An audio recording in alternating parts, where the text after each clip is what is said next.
പൂർവ്വകാലങ്ങളിലേതുപോലെ ഇസ്രായേലിലെ നമ്മുടെ ദിനങ്ങൾ സമാധാനപൂർണ്ണമാക്കുകയും ചെയ്യട്ടെ.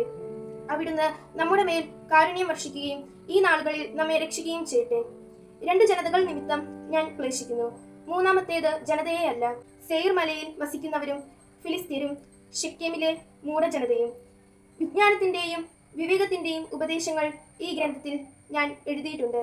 ജെറുസലേമിലെ എലയാസറിന്റെ മകൻ സിറാക്കിന്റെ പുത്രൻ യേശുവായ ഞാൻ ഹൃദയാഘാതത്തിൽ നിന്ന് പുറപ്പെടുവിച്ച ജ്ഞാനമാണ് ഇത്. ഇക്കാര്യങ്ങളെപ്പറ്റി ചിന്തിക്കുന്നവൻ അനുഗ്രഹീതൻ.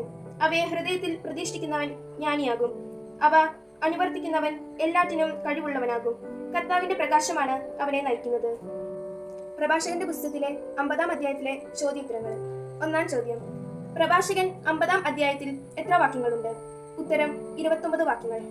ചോദ്യം 2: പ്രധാന പുരോഹിതനായ ശിമയോൻ ആരുടെ പുത്രനാണ്?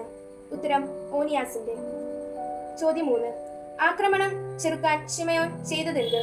ഉത്തരം: നഗരത്തിന് കോട്ട കെട്ടി.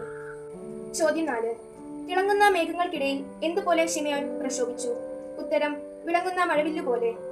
ചോദ്യം 5: പൂ പോലെ ശിമയോനെ ചുറ്റി നിന്നതാര്? ഉത്തരം: സഹോദരന്മാർ. ചോദ്യം 6: സർവ വിദൂഷകളോടുകൂടെ കർത്താവിനുള്ള കാഴ്ചകൾ കരങ്ങളിലേന്തി ഇസ്രായേൽ സമൂഹത്തിന്റെ മുമ്പിൽ നിന്നതാര്? ഉത്തരം: അഹരോന്റെ പുത്രന്മാർ. ചോദ്യം 7: ജനനം മുതൽ നമ്മെ ഉയർത്തിയവൻ നമ്മോട് വർത്തിക്കുന്നതെങ്ങനെ? ഉത്തരം: കാരുണ്യപൂർവം. 8-ാം ചോദ്യം: പൂർവ്വകാലങ്ങളിലെ പോലെ സമാധാനപൂർണ്ണമാക്കുന്നത് എന്ത്? ഉത്തരം: ഇസ്രായേലിലെ നമ്മുടെ ദിനങ്ങൾ. ചോദ്യം 9: പ്രഭാഷകനെ ക്ലേശിപ്പിക്കുന്ന രണ്ട് ജനതകൾ ഏതെല്ലാം?